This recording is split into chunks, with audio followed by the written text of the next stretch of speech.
Hello everyone, I welcome you all to our channel Exam Time. So in this lecture we are going to study about the syllabus of UGC NET paper 1। तो आज के lecture में हम बात करेंगे syllabus के बारे में जो आपका पेपर 1 में पूछा जाने वाला है। तो सबसे पहले हम बात करते हैं कि जो हमारा पेपर 1 होता है और इसको एक्चुअली यूजीसी क्या कहता है। So this is basically general paper on teaching and research aptitude. Okay. So the main objective is what? The main objective is to access the teaching and research capabilities of the candidate. तो ये जानना क्यों जरूरी है हमें। देखो, जो भी कोई बॉडी एग्जाम कंडक्ट करती है तो उसका जो सिलेबस होता है ना, सिलेबस कुछ ऐसा सेट किया जाता है कि जो उनको एक्चुअल में रिक्वायरमेंट होता है कैंडिडेट से, राइट। तो जो एग्जाम दे रहे हैं बच्चे, उनमें क्या कैपेबिलिटीज होना चाहिए, क्या क्वालिटीज होना चाहिए, वो आपको एग्जैक्टली सिलेबस में मिलेगा। अगर आप सिलेबस को बहुत अच्छे से पढ़ के जाते हो और आपको पता है कि सिलेबस में क्या क्या है, तो उससे आप पता कर सकते हैं कि आपको क्या क्या पढ़ना है। और अगर आप उसके अकॉर्डिंगली टू दी पॉइंट अपने प्रिपरेशन को कंप्लीट करो तो you are going to solve about 90% plus marks very easily, because you know this body like UGC, they will conduct examination in such a way कि जो भी वो syllabus देते हैं ना, वो सिलेबस को 99% तक कवर करते हैं। ऐसा नहीं कि कोई एग्जाम ऐसा हुआ जिसमें सिलेबस कुछ है, एग्जाम में पूछा कुछ जा रहा है, तो ऐसा नहीं होता। ऐसा भी बहुत सारे एग्जामिनेशन में देखा जाता है कि आपको सिलेबस में कुछ दे दिया जाता है और एग्जाम में आप चाहते हो तो कुछ भी पूछ दिया जाता है। तो ऐसा आपको इस एग्जामिनेशन में तो एटलीस्ट नहीं मिलने वाला। तो इसीलिए इंपॉर्टेंट हो जाता है कि हम सिलेबस को काफी इन डेप्थ डिटेल एनालिसिस करें और उसके अकॉर्डिंग अपने प्रिपरेशन को स्टार्ट करें। ओके, तो सबसे पहला जो टेस्ट का एम है वो क्या है? To access the teaching and research aptitude as well as also. Okay, then candidates are expected to possess exhibit cognitive abilities which include comprehension, analysis, evaluation, understanding the structure of arguments, deductive and inductive reasoning। तो ये इन सारे चीजों को आप in detail में जब हम आगे सिलेबस के एक पॉइंट्स को डिस्कस करेंगे तो आपको समझ में आएगा कि एक्चुअल में और क्या क्या पूछा जा रहा है एग्जाम में और क्या क्या चीज हमें पढ़ना होता है। ठीक है। सो बेसिकली एक और चीज है कि जो आपको एक्सपेक्ट किया जाता है कैंडिडेट के द्वारा कि आप में जनरल अवेयरनेस होना चाहिए किसके बारे में? टीचिंग के बारे में और लर्निंग प्रोसेस के बारे में। खासतौर पे हायर एजुकेशन में जो लर्निंग का प्रक्रिया है उसके बारे में आपको अच्छी से जानकारी होनी चाहिए। Okay, further you also be aware of interaction between people.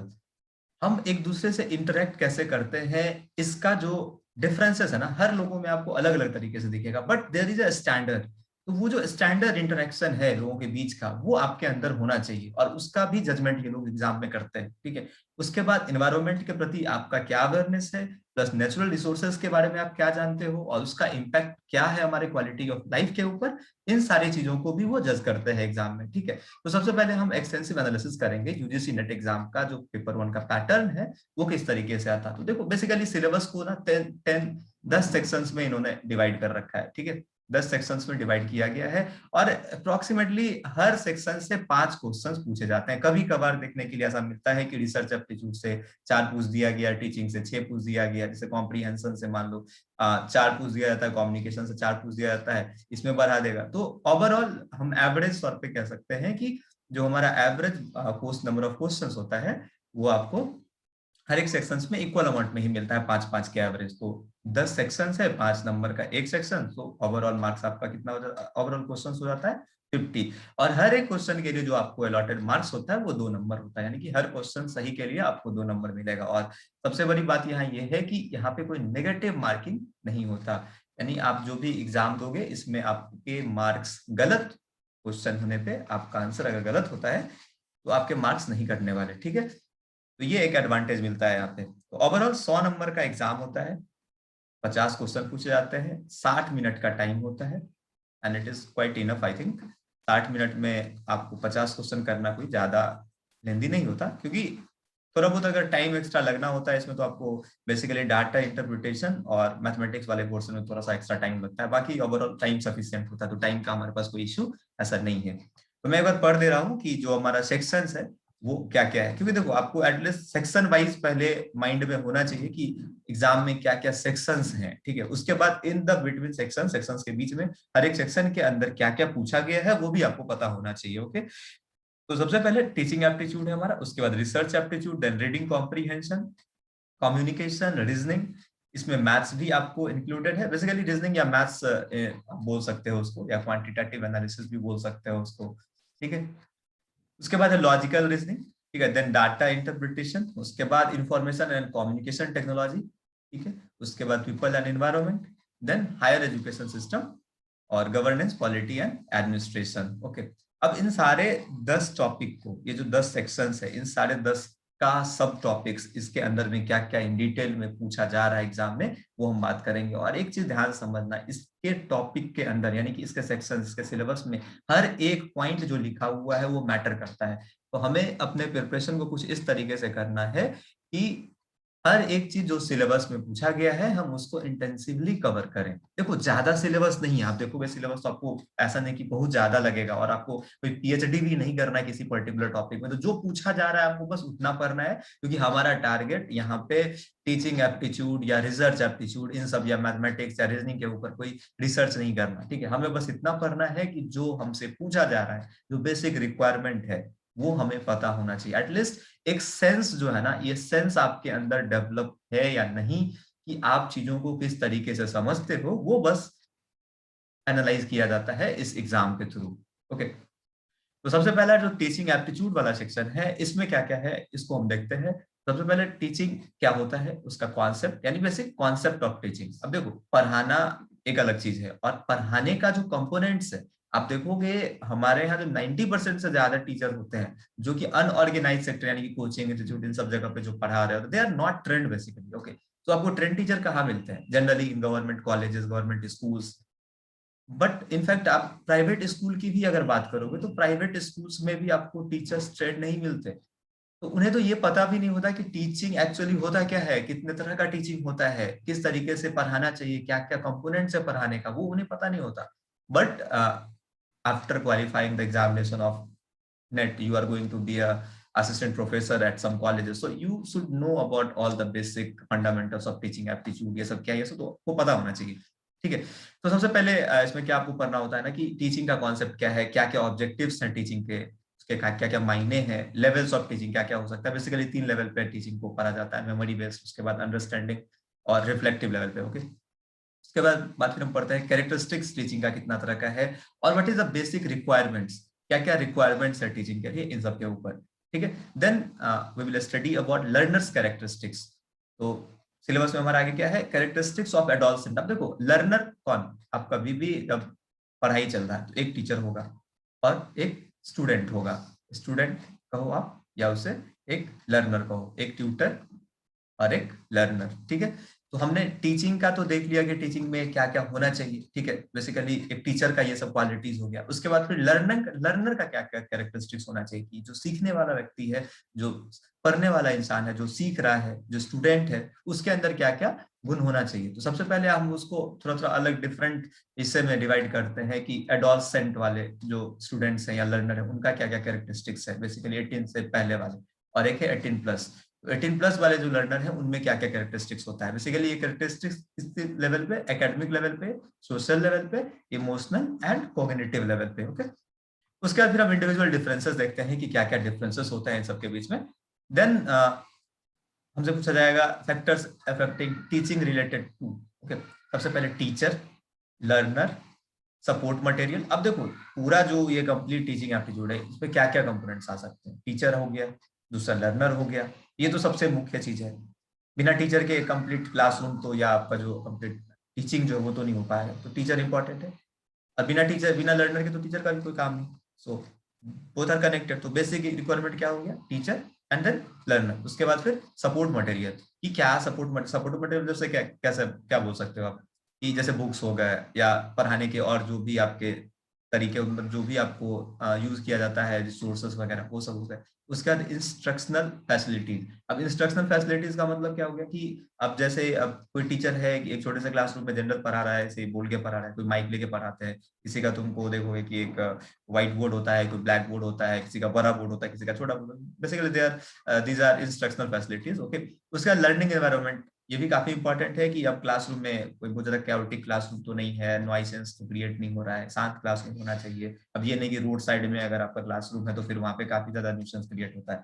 उसके बाद फिर इंस्टीट्यूशंस किस तरह का है, स्कूल है, कॉलेज है, इंस्टीट्यूशन, कोचिंग इंस्टीट्यूट्स हो गया, प्राइवेट स्कूल्स हो गया, फिर आपको कॉलेजेस में हायर लेवल का कॉलेजेस हो गया, इंटर कॉलेजेस हो गया, यूनिवर्सिटीज लेवल के क्लासेस हो गया, तो इन सब के ऊपर भी डिपेंड करता है ये सब फैक्टर्स, ठीक है। उसके बाद जो नेक्स्ट पॉइंट्स है, methods of teaching in institutions of higher learning.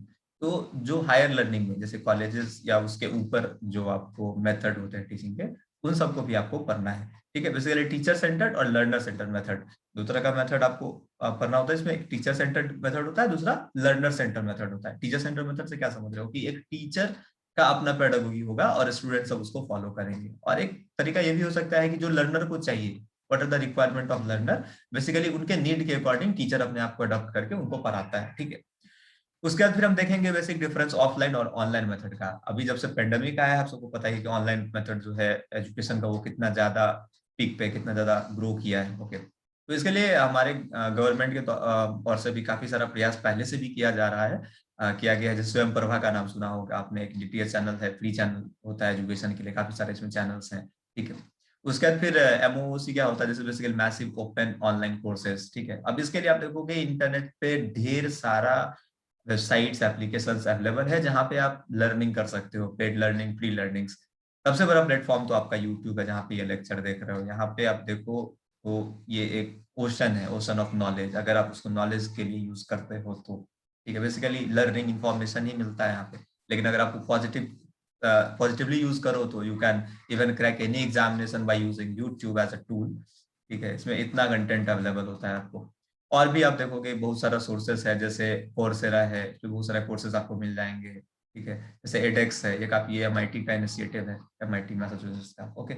उसके बाद फिर हम बात करेंगे टीचिंग सपोर्ट सिस्टम का। जैसे इसमें ट्रेडिशनल मेथड हो गया, मॉडर्न और आईसीटी बेस्ड। ट्रेडिशनल यानी कि जो पहले का जो परंपरागत मेथड था पढ़ाने का, वो। उसके बाद फिर मॉडर्न मेथड में क्या क्या बदलाव हुआ, और अभी जो आईसीटी मेथड है, मतलब जो इंटरनेट कम्युनिकेशन यानी इंफॉर्मेशन कम्युनिकेशन टेक्नोलॉजी बेस्ड जो भी आपको टीचिंग सिस्टम है, उसके ऊपर बात करना है, ठीक है। वो क्या होता है वो हमें देखना होगा।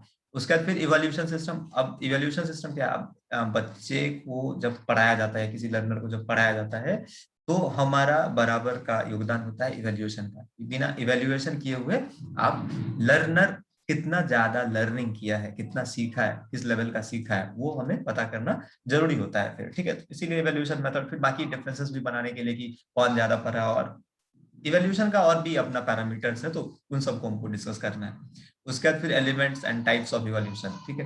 देन इवैल्यूएशन इन चॉइस। अब देखो, अभी जैसे एक सीबीसीएस सिस्टम चला हुआ है बहुत सारे यूनिवर्सिटी, जैसे आप देखोगे नया नया यूनिवर्सिटी, पहले जहाँ पे ये सिस्टम नहीं था। जैसे पहले क्या होता था कि ईयर वाइज सिस्टम होता था, first year, second year, third year, ऐसा करके।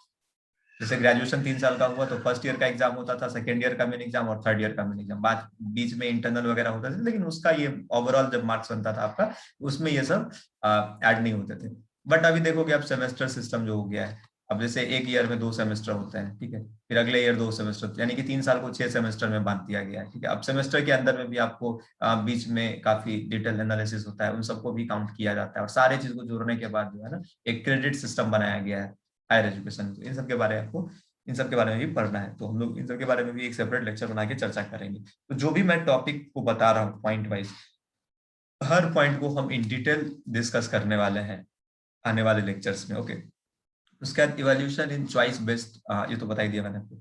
उसके बाद फिर कंप्यूटर बेस्ड ब्लड टेस्टिंग। अब देखो, अभी आप सबको पता होगा, अभी जो आप नेट का भी एग्जाम दोगे, वो भी ऑनलाइन होने वाला है। 2018 के बाद सब ऑनलाइन है, नेट पूरी तरीके से ऑनलाइन है, पहले ऑफलाइन होता था। तो इसमें जो इनोवेशंस हुआ है इवैल्यूएशन सिस्टम में, अब पहले क्या होता था कि जैसे पेन पेपर बेस्ड टेस्ट होता था, अब उसके बाद ऑनलाइन टेस्ट होने लगा। अब तो ऐसा हो गया है कि आप होम बेस्ड टेस्ट भी आने लगा है।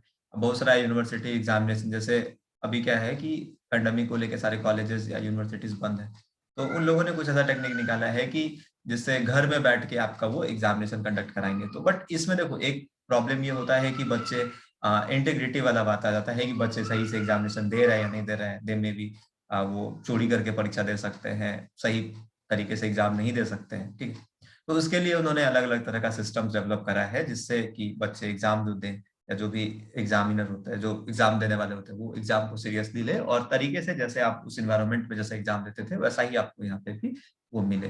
तो उन सब इवोल्यूशन के बारे में भी हम देखेंगे कि क्या क्या तरह का इनोवेशन हुआ है इन सब में। ठीक है, तो हम बात करते हैं हमारे नेक्स्ट यूनिट के ऊपर, that is research aptitude. Okay, तो देखो ये इंपॉर्टेंट क्यों है। आप बेसिकली नेट करने के बाद जब आप JRF करते हो, ठीक है, तो व्हाट यू विल डू, आप इसके बाद जाओगे 4 साल का पीएचडी करो। तो पीएचडी करने का मतलब you are going to do research. Okay, so research करने से पहले आपको रिसर्च एप्टीट्यूड का तो पता होना चाहिए ना, कि क्यों रिसर्च हम कर रहे हैं, कैसे रिसर्च करेंगे, क्या क्या कंपोनेंट होता है रिसर्च करने का, क्या क्या तरीका है रिसर्च करने का, क्या करना चाहिए क्या नहीं करना चाहिए, क्या डू क्या डोंट, एक एक चीज आपको पता होना चाहिए। तो बेसिकली जो सिलेबस में दिया है हर एक चीज को हम इन डिटेल डिस्कस करेंगे, तो इससे रिलेटेड जो भी वो पूछना चाहते हैं आप आराम से आंसर उसका कर सकते हैं। ठीक है, तो सबसे पहले रिसर्च का मतलब क्या होता है, कितने टाइप का रिसर्च होता है, कैरेक्टरिस्टिक्स ऑफ रिसर्च, पॉजिटिविटीज्म, उसके बाद फिर पोस्ट पॉजिटिविस्टिक्स अप्रोच क्या रहा है रिसर्च का, इन सब के ऊपर डिस्कस करेंगे। फिर उसके बाद methods of research, experimental, descriptive, historical, qualitative and quantitative method. Okay, उसके बाद फिर स्टेप्स कितने होते हैं रिसर्च के, उसके ऊपर डिस्कशन करना है। देन थेसिस क्या होता है, आर्टिकल राइटिंग कैसे किया जाता, फॉर्मेट, स्टाइल्स ऑफ रेफरेंसिंग क्या क्या होता है, इन सब के ऊपर पूरा डिटेल में डिस्कशन करना है हमें। उसके बाद फिर एप्लीकेशन आईसीटी का क्या क्या, देखो आईसीटी आज के डेट में तो हर जगह मिलेगा आपको, बिना इसके तो अब लाइफ को आप इमेजिन भी नहीं कर सकते हो आज के टाइम का ऐसा समय। तो आईसीटी का क्या एप्लीकेशन है रिसर्च में, इन सब के ऊपर। फिर उसके बाद रिसर्च इथिक्स क्या होता है, अभी आपने सुना होगा एक एंटी प्लेगरिज्म करके एक चीज डेवलप किया है यूनिवर्सिटीज के लोगों ने, मतलब बेसिकली यूजीसी से।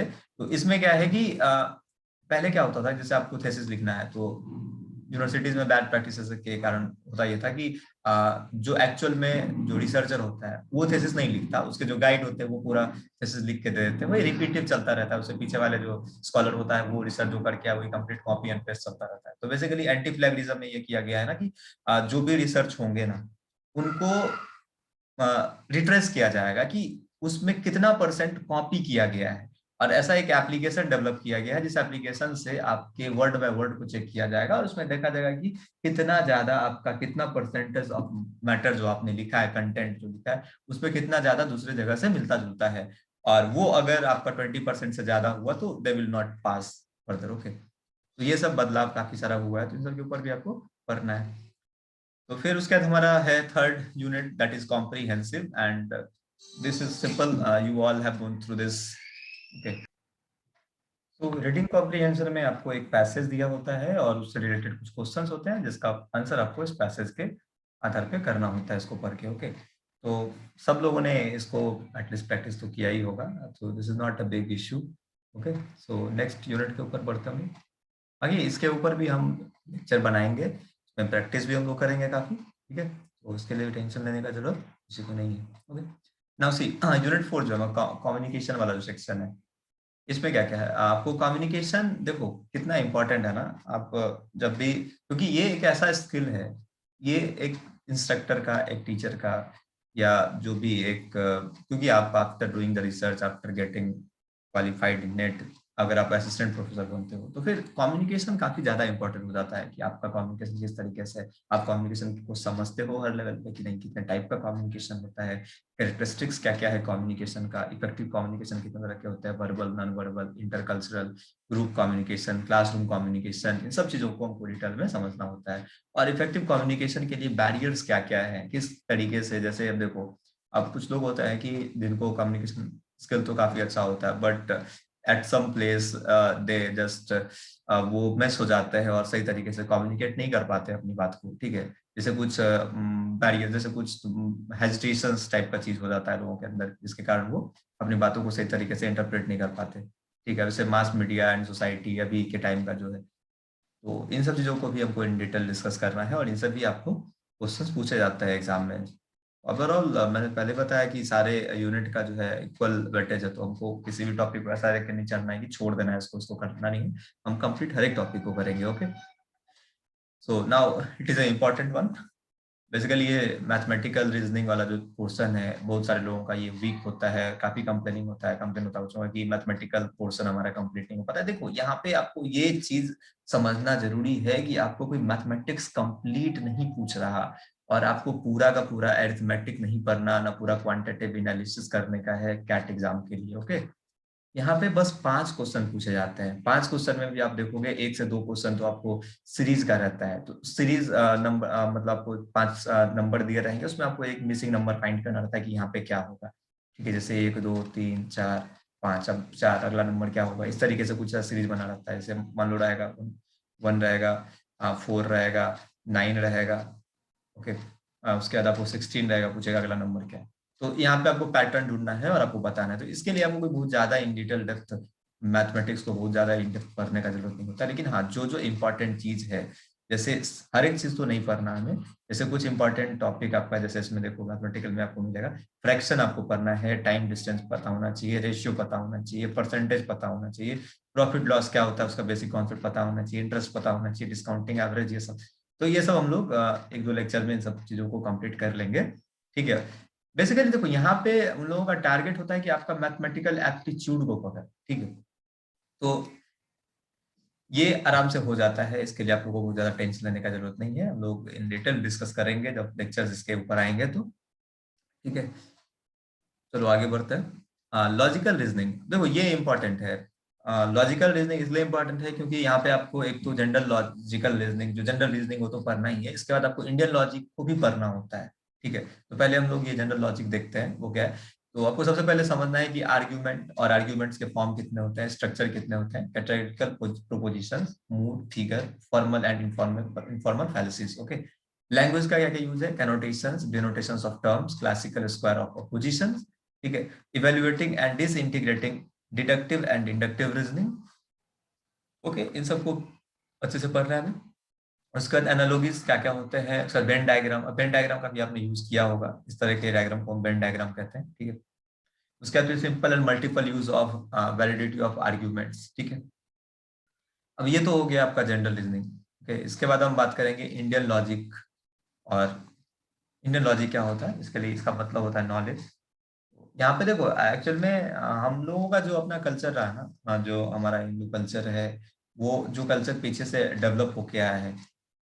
तो बेसिकली हर एक चीज हम लोग के कल्चर, हम लोग के भी सिविलाइजेशन में हर एक चीज को डेवलप किया गया था। ठीक है, जैसे अब देखो परसेप्शन, परसेप्शन को एज ए स्टडी जब हम करते हैं, कितने तरह का परसेप्शन होता है। परसेप्शन क्या होता है, हम लोग हिंदी में उसको क्या बोलते हैं यार, इसके लिए संस्कृत से सब निकल के आया है, प्रमाण बोलते हैं, या प्रत्यक्ष। प्रत्यक्ष क्या होता है, ओके, फिर उसके बाद अनुमान, इन्फेरेंस बोलते हैं उसको, उपमान, कंपैरिजन, शब्द, वर्बल टेस्टिमोनी। ठीक है, उसके बाद अर्थपति, इम्प्लीकेशंस एंड अनुपलब्धि, non apprehension. Okay, structure, kinds of अनुमान, अनुमान कितने तरह के हैं, कितने तरह का स्ट्रक्चर होता है अनुमान का, इन्फेरेंस का। ओके, इन्फेरेंस का। उसका व्याप्ति क्या है, इनवेरिएबल रिलेशन, और हेताभ्यास। ओके, तो हेताभास में क्या होता है, ये basically फैलेसीज of inference, inferences. Okay, तो इन सब चीजों को हमको इन डिटेल में, सबके लिए काफी सारा आपको लगता है कि कम से कम 4 से 5 लेक्चर्स आपको इनके ऊपर पढ़ना पड़ेगा। देखो इसके अलावा फिर आपको उसके ज्यादा कुछ भी पढ़ने का जरूरत है, जो यहाँ पे लेक्चर्स आप देखोगे सुनोगे दैट विल बी सफिशिएंट। ठीक है, और जो हम लोग प्रीवियस ईयर क्वेश्चंस किया गया है उसके आधार पे जो सिलेक्टेड टॉपिक्स है, बस इन सब के ऊपर जो जो चीज पढ़ना होता है उसको पढ़ेंगे, और ओवरऑल जो हमारा क्वेश्चंस आता है वो सब हो जाएगा इन सब चीजों को। ठीक है, तो हम बात करते हैं अपना 7वां unit, that is data interpretation. देखो डाटा इंटरप्रिटेशन ये इंपॉर्टेंट चीज है। ठीक है, ये होता आसान है, लेकिन इसमें क्या है ना, जैसे मैथमेटिकल वाला पोर्शन में हमने बोला ना कि रेशियो आपको पता होना चाहिए, परसेंटेज पता होना चाहिए। तो आपको जो डीआई दिया जाता है ना, डाटा इंटरप्रिटेशन, उसमें बेसिकली या तो परसेंटेज से रहेगा, क्वेश्चन रेशियो से दे देगा, या जनरल एडिशन, सब्सट्रैक्शन, ये सब रहेगा। तो कहीं ना कहीं कोई ना कोई मैथमेटिकल एप्लीकेशन ही यूज होता है। ओके, और इसका मतलब क्या है, क्यों डाटा इंटरप्रिटेशन दिया जाता है और क्यों हमें पढ़ना होता है, क्यों इंपॉर्टेंट। देखो कभी भी आप जब डाटा एनालिसिस करते हो ना, तब रॉ डाटा को देख के तो आप नहीं अंदाज कर सकते ना कि अब मान लो हमने बहुत सारा एक एक्सपेरिमेंट किया, बहुत सारा डाटा हमें मिला, अब ये डाटा किसी के सामने रखो तो क्या एनालिसिस करेगा। लेकिन यही उसको अगर स्ट्रक्चरल तरीके से हम किसी के सामने रख के, चार्ट बना के, बार ग्राफ बना के, पाई चार्ट बना के, ठीक है, इस तरीके से, ऐसा कुछ इस तरीके से ऐसा करके कर्व बना के, तो हम फाइंड कर सकते हैं जो उसका बेसिक जो रिजल्टेंट है, उसका जो बेसिक निकल के आया है रिजल्ट, उसको हम लोग इस ग्राफ के जरिए एक ओवरऑल एक ब्रीफ आइडिया ले सकते हैं कि आखिर ये है क्या। ओके, तो हम लोग इन डिटेल डिस्कस करेंगे सारा डाटा इंटरप्रिटेशन का टाइप कितने तरह का होता है, और इसके ऊपर काफी सारा प्रैक्टिस आपको करना होगा। ठीक है। तो उसके लिए भी हम लोग मॉक टेस्ट वगैरह ये सब अरेंज करेंगे, प्रैक्टिस टेस्ट अरेंज करेंगे, ठीक है, प्रीवियस ईयर क्वेश्चन से सारा ये सब चीज डिस्कस करेंगे, ठीक है। उसके बाद फिर है इंफॉर्मेशन एंड कम्युनिकेशन टेक्नोलॉजी। देखो ये इंपॉर्टेंट टॉपिक है, इससे काफी सारा क्वेश्चंस आपको बाकी एग्जाम्स में ही पूछा जाता है। जैसे देखो जनरल एप्लीकेशन, इसमें इसके लिए हमने 250 के आसपास का ना एक वो बना के रखा है, जिसमें आपको हर एक चीज का जो भी टर्म्स यूज किए जाते हैं उसका एब्रिविएशन। अब जैसे देखो यूएसबी होता है, अब यूएसबी का मतलब क्या होता है, RAM है, रैम, इसका मतलब क्या, इसका फुल फॉर्म क्या होता है, यानी कि एब्रिविएशन रैंडम एक्सेस मेमोरी, इसको बोलते हैं यूनिवर्सल सीरियल बस। तो इस तरीके से जो भी टर्म्स है इन सबको एक एक डिस्कस करके और सबका जो फुल फॉर्म है वो हमें पढ़ लेना है, ठीक है। उसके बाद फिर इंटरनेट का बेसिक्स क्या है, इंट्रानेट क्या होता है, ईमेल क्या होता है, ऑडियो वीडियो कॉन्फ्रेंसिंग क्या है, डिजिटल इनिशिएटिव्स क्या क्या हायर एजुकेशन में लिया गया है, गवर्नेंस और आईसीटी का क्या रिलेशन है, और इसमें क्या क्या गवर्नेंस में आईसीटी का क्या क्या योगदान है। ओके, जैसे देखोगे कि जो आईसीटी है ना एजुकेशन में काफी ज्यादा रोल प्ले करता है। इतना सारा ये पूरा वेब बन गया है कि हर एक चीज एक दूसरे से करने लगा है, ठीक है। अब जैसे जो भी चीज आप देखोगे, अब जैसे ऑनलाइन, जैसे आप ये लेक्चर भी देख रहे हो, तो इस लेक्चर को ही बनाने में ढेरों टूल्स टेक्निक्स का इस्तेमाल किया गया है। तो these all things combinedly you can say these all are the parts of ICT. Okay, now our 9th unit, people development and environment.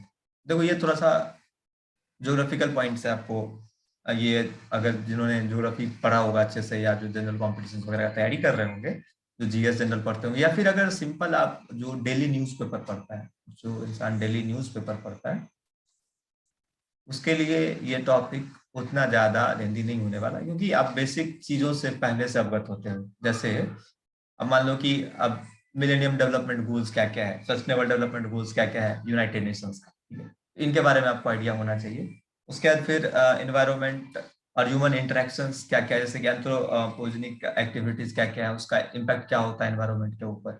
फिर उसके बाद local, regional and global environmental issues, मतलब इन्वायरमेंट का जो लोकल लेवल पे क्या क्या issues है, रीजनल लेवल पे क्या इश्यूज है, ग्लोबल लेवल पे क्या इश्यूज है। Then air pollution, water pollution, soil pollution, types of pollution, सारा ये सब, वेस्ट मैनेजमेंट, इन सब चीजों के ऊपर जो है वो हमें देखना है, ठीक है। उसके बाद impacts of pollutants on human health, human health के ऊपर पॉल्यूटेंट्स का क्या इम्पैक्ट, तरह तरह का बीमारी आप देखते होंगे जो कि ये पॉल्यूशन के कारण होता है। आपको पता होगा 40% जो डिजीज है हमारे कंट्री में, they are basically water borne, okay, water borne disease. तो वाटर पॉल्यूशन की वजह से ये सब बीमारी होता है।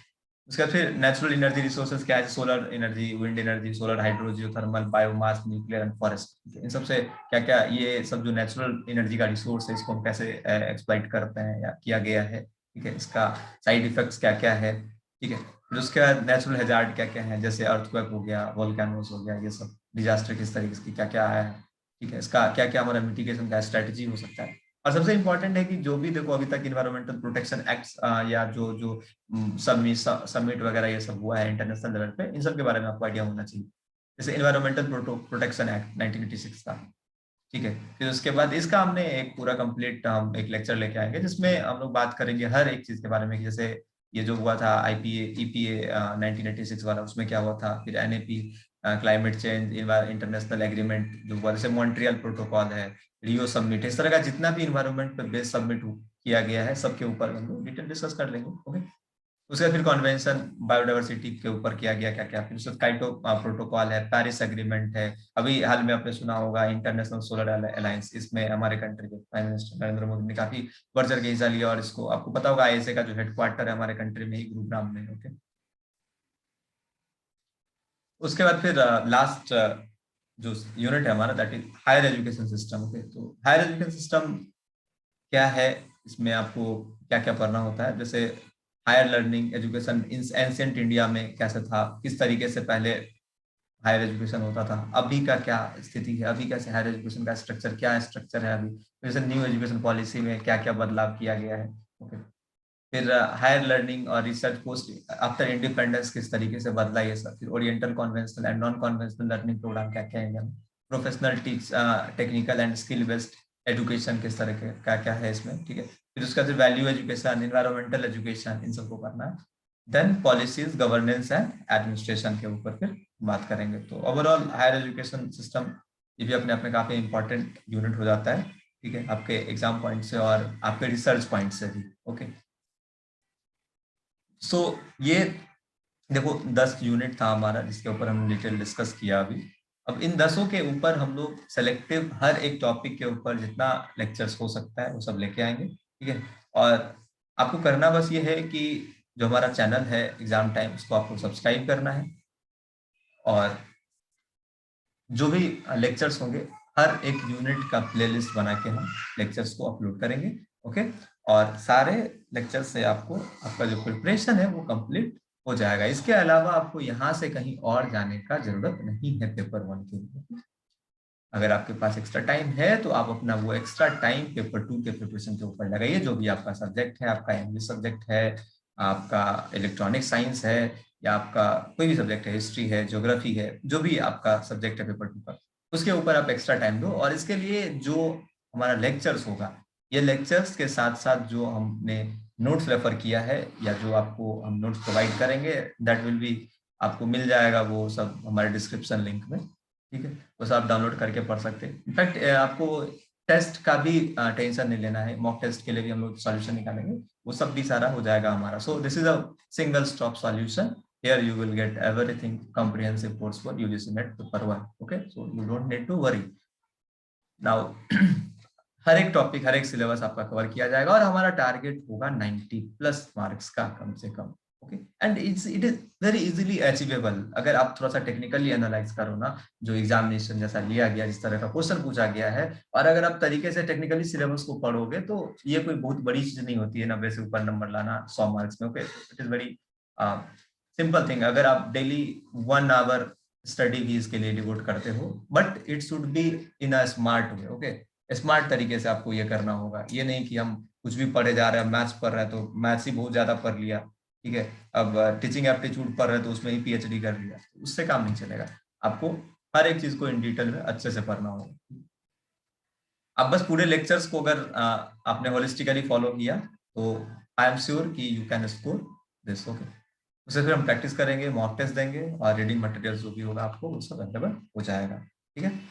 सो thank you all for watching, and I really appreciate all your times. Thank you very much. God bless you all.